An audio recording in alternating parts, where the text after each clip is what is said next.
I'm the Nostalgia Critic. I remember it so you don't have to. Today, we are looking at movie Feces, the leavings of a totally horrible piece of crap. And, oh, look at this, look at this. I have found a spectacular one right here. That is fucking nasty. If we're lucky, we may be able to track down what produced this horrible piece of dung. Ah, just as I suspected. I thought this came from a Tim Allen comedy. Right over there, you can see what produced this wretched piece of shit. Jungle to jungle. It starts in the heart, way down in your soul. Look at how sloppy the writing is. Look at how confused the humor is. And ask yourself why the hell there's a 2 in the title even though this is a remake and not a sequel. We must be very quiet while we observe it, but let us venture forth and see what could possibly create such a giant piece of anus butter. Look at that. Oh yes, we observe here the cleanest and most pasty white of Amazon tribesmen, who like to stand on the edge of mountaintops and scream inspiringly for the trailer. We then cut to the next best thing that this family film surely thinks will get the kids invested, the stock market. 300 lots of coffee futures? You call that a hunch?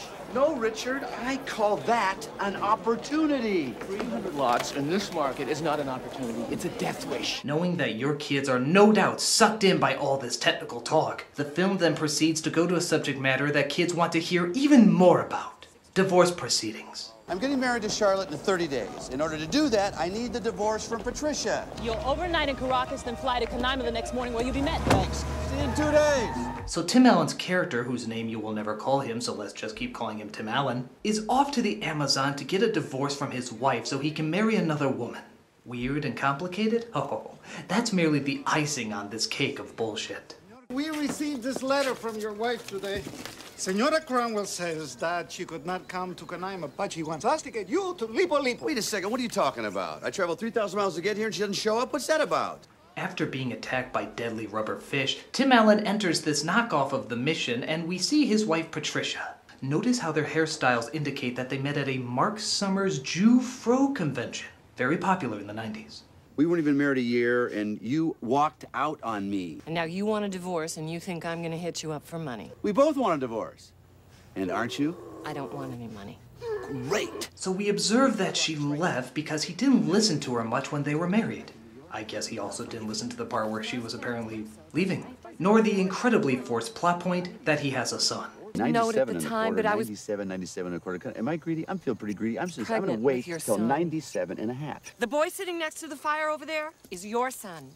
I must have started 1,000 letters to tell you, but every one of them started with, I know you never wanted children. This is nuts. This is nuts. This is unbelievable. I was confused. You know what you just I said to didn't me? know This what is to do. unforgivable. I'm not asking you to forgive me, but he didn't do anything, so don't blame him. So, as you can quickly observe in this film, these are all, in fact, horrible people. She has a son for 13 years and never tells him. He's too invested in his stocks and bonds. And there's a Tarzan wedlock because of it. Mimi-Siku. Hi, Mimi-Siku. I'm Michael Cromwell. The boy's name is Mimi-Siku. And yes, I've heard manlier names out of Paranormal Activity as well. Palaku tells me that, I'm your father. That's a nice pot you have. And as you can clearly see, poor Tim Allen can't even tell the difference between a pot and a pan. Right? He got that wrong, didn't he? There's some controversy about that. Don't leave any comments about we're not doing another fuck-up video. So he thinks that his son can't understand him, but the child reveals the next day that he can, thus adding to the contingency of liars that makes up this family. I've got to go back to my village. I'm a trader. That's what I do. This in your village, yes? Women who hold fire up Sky's butt? I've never had her described quite like that. This, of course, raises the question how anyone, even a lone tribesman, can confuse raising a hand as holding something up the Sky's butt. Would answering a question in class be considered the Sky's cavity check? Would a high five make these two the Sky's proctologists? Even Mimi, we see, is double-fisting the Sky up the anus earlier. So we come to the conclusion that there's deduction, and then there's just morons. And the morons who encourage the morons. When I'm a man, will you take me to Statue of Liberty? Sure. Why not? Yeah. We then see Mimi's pet spider, Matika, who Alan does not treat very well. I will crush you like... How about... Wheel? This is another curious moment. If the spider is in fact his pet, why does he look so playful when Alan plunges a rock after it, almost smashing it to smithereens? If, say, someone threw a rock at your cat, would you laugh it off as a comedic moment? Let's find out. Oh my God, crackers! Crackers, no! No. Son of a bitch, you killed my crackers! Baboon is your Panari name. Baboon? Well, at first they wanted to go with man who must be smarter than he looks. If we get to pick our own names, I'd like to pick this. Man who's extremely well endowed. This moment brought to you by Disney. It turns out Mimi goes through a ceremony that officially makes him a man. So, he expects Alan to hold up his end of the bargain and take him to New York. Mimi-Siku, I have to be back at the exchange floor. I'm getting married. I cannot take you tomorrow. Here, if you make a promise, you keep it. Perhaps she means like the promise she made that she would meet Alan outside the plane at the airport, thus not putting him in this mess to begin with. Hypocritical bitch. This is the most important day in your son's life. And now you're going to humiliate him in front of the whole tribe by not keeping the first promise you ever made to him? The son you only told him about 2 days ago, again, hypocritical biatch. Me happy to be with you, Baboon. As you probably deduced, he of course decides to take him with and not bring the mother for some reason. You know the drill, bitch of the hypocritical type. As we see Alan meets up with his assistant. Why didn't you sell? You did not confirm. What's coffee doing now? It's under 90 cents and gone limit down for 15 years, Michael. You say sell, I say confirm. Sell, confirm, sell, confirm. You confirm, and I sell. You didn't confirm, so I didn't sell. Once again, children get to hear that riveting stock market talk. No wonder they put this as a double feature with Wall Street. Oliver Stone would be so proud. By tomorrow morning, it could be 85 or lower. We just wait it out. Something will happen. The market will turn around. His boss isn't happy that the stocks they didn't sell are now doing poorly, and Mimi misinterprets this as set Spider loose to commit murder. Look up! It's an alien circle with Mickey Rourke's picture in it. Look at it! Martika killed Chief. I said I was gonna go fight the chief, not kill the chief. Around here, only postal employees kill chief. You may also catch on to Tim Allen's only role in this movie, and that's to recite all the lines that didn't make it into unfunny episodes of Home Improvement. After you pee, you put the seat back down. Females and tribes start war over this. Magic. No, magic will be if he understands English. Yellow number 5 and zinc oxide. They've added a sunblock to it. Wait, I tell a lie. Many of those jokes were from the Geico Caveman show. Yeah, you totally forgot that existed, didn't you? So Alan goes to see his fiancée, who is a fashion designer, and Mimi immediately falls in love with Martin Short's daughter, played by Leelee Sobieski. Angel on table. And now we come to the public service announcement part of our show. This is for all you aspiring writers out there. For everybody out there who's looking to get something published in Hollywood, don't ever use the word angel in your screenplay. Ever. Remember how well it worked in the first Spider-Man movie? You grabbed me and said, Aunt May? Aunt May? Is that an angel? That was heinous. How about when that little Star Wars pimple said it? Are you an angel? Any movie even starring an angel seems to be geared for pig shit failure. So please, do yourself a favor and act like you never heard of them. Unless you're doing a parody of It's a Wonderful Life. That's okay. After Mimi pulls a stunt walking on the ledge of a building, Alan's fiancée is concerned that she doesn't have what it takes to look after him. I don't think so, Mimi's Michael. just visiting. I want to show him a good time. After that, he goes back home, and we can go back to being exactly the way we were. Entirely wrapped up in ourselves. Just like real New Yorkers. But Mimi finds it still rather difficult to fit in. Bonjour. Bonjour. We are all so happy today. Let's go. Wow. After you calm down your children from seeing a pigeon getting stabbed through the neck, you yourself might be wondering, is this funny or horrifying? Even that woman's scream seems hostilely brutal. You laugh, but then you ask, am I going to hell for laughing at that? Either way, it deserves the Disney logo. Alan has to go to work, so he puts Mimi in the hands of his fiancée. Wait, I can't watch him. You don't need to babysit him. He'll be fine. Yes, you don't need to babysit a kid who walks around on the ledge of buildings, sets loose killer spiders, and nearly decapitates innocent birds. He'll be a welcomed addition to the state penitentiary. Oh, and we can add sex offender to that lineup too. Nice poochie poochie. That is the last poochie poochie you're gonna see around here, you little savage! Ah, yes. This is yet another classic Disney phrase that'll make it in the Disney archives. Hakuna Matata means no worries, Zippity-doo-dah means what a wonderful day, and Pushy Bushy means vagina. I can see that on children's shirts in a millisecond. So Matika is set loose again to partake in what I think is the 5th overused spider joke.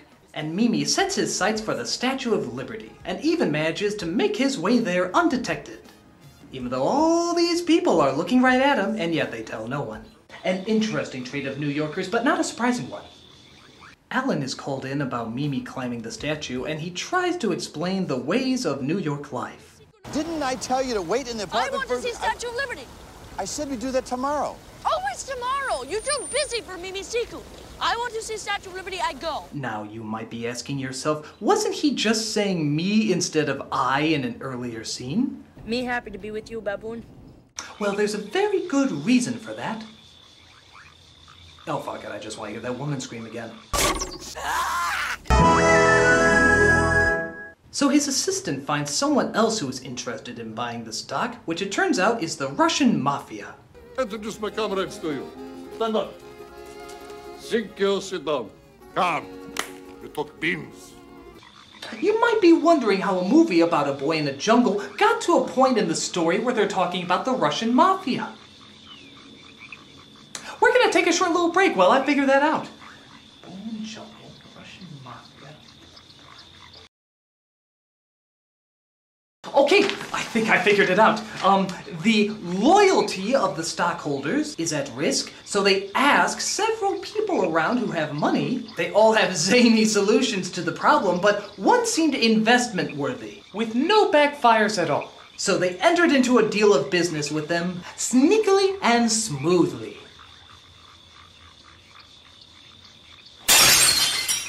That might be it too. I want guarantee that price not drop below 75. Well, would you look at that? It appears we have come across Jumba from Lilo and Stitch. No, I'm not even kidding. That's really him. He's also Codsworth and the bad guy from Pocahontas. Obviously, what this movie is trying to say with this casting decision is that Russians are a lighthearted, cartoony folk, if you will, that shouldn't be taken too seriously on any occasion. I mean, just look at their leader. He looks like a funny guy. Alan tells the assistant to get out of the deal, but he foolishly sells the stock to them anyway. But this doesn't get in the way of more sentimental moments like this one.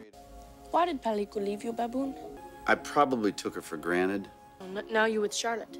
Yes, I am. Many females in your village, baboon. Mm-hmm. Why you pick only one?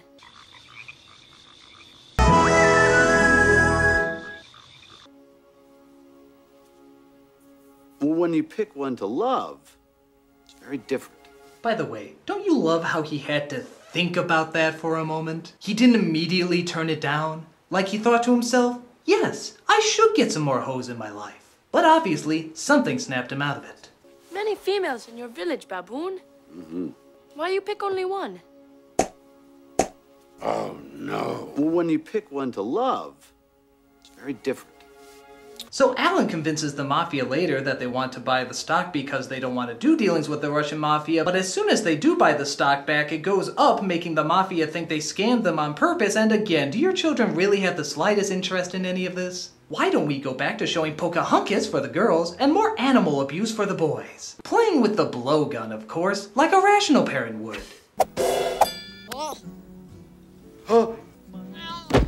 Now, some of you may find the abundance of animal cruelty in this movie slightly disheartening. but not nearly as disheartening as Mimi starting his one-boy cult. For as you can observe, he paints her face, has her speak a new language, and even gives her a new identity.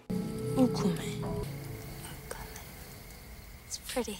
Her parents must be thrilled. John! You started a wildfire in my yard. You ate my yellow dwarf cichlid. And now you're putting the moves in my 12-year-old daughter. Nothing happened. Well, you know what, Karen? You're still going to camp. An all-girls camp. My name's not Karen anymore. It's Akume. That's right, Karen's your slave name. However, the Russian mafia breaks in and holds the family hostage, including little Leelee Sobieski. Now, that seems kind of pointless. We all know that she's going to join a shady Russian business in the future anyway. Now, I teach you never to make a fool of Jovanovich again. But look, shh, don't interrupt. We are witnessing what many Disney films were experiencing at that time.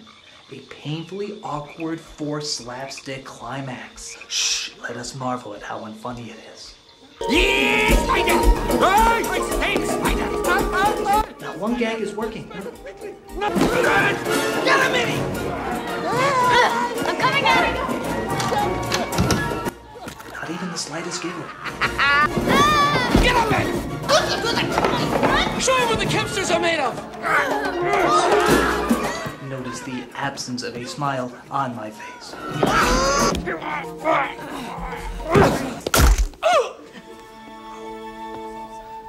Oh, well, I hope you feel privileged about what you just witnessed. What was up with the Vulcan thumping? I didn't get that. So the Russian mafia are scared away by a spider. I do wish I was exaggerating that. And we see that Mimi has to go back home. Alan tries to give back the blowgun, but the son wants him to keep it. If you kill a fly, you'll be a real Panari. Yeah, like that's gonna happen. So it turns out one day at the stock market that he does in fact see a fly, literally stabs his boss in the back for it, says fuck you to his fiancée, and heads down to his unnatural habitat. There were some intelligent animals in this movie, right? Now you're a Panari baboon. You killed a totally harmless creature that we can get no use out of. We even see Sobieski's family come with, as her father is totally cool with her diving into piranha-infested waters and getting it on with dances with mullets. No.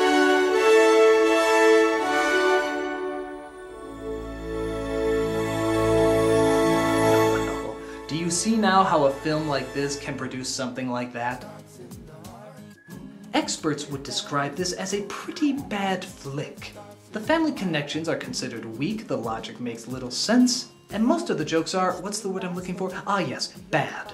However, a good chunk of animals get hurt, and out here in the jungle, that's always good for ratings. I'm the Nostalgia Critic. Ha! Way down in the soul, it starts in the heart. Brick by brick and stone by stone, we all find a way to build a wall. And all we get is more of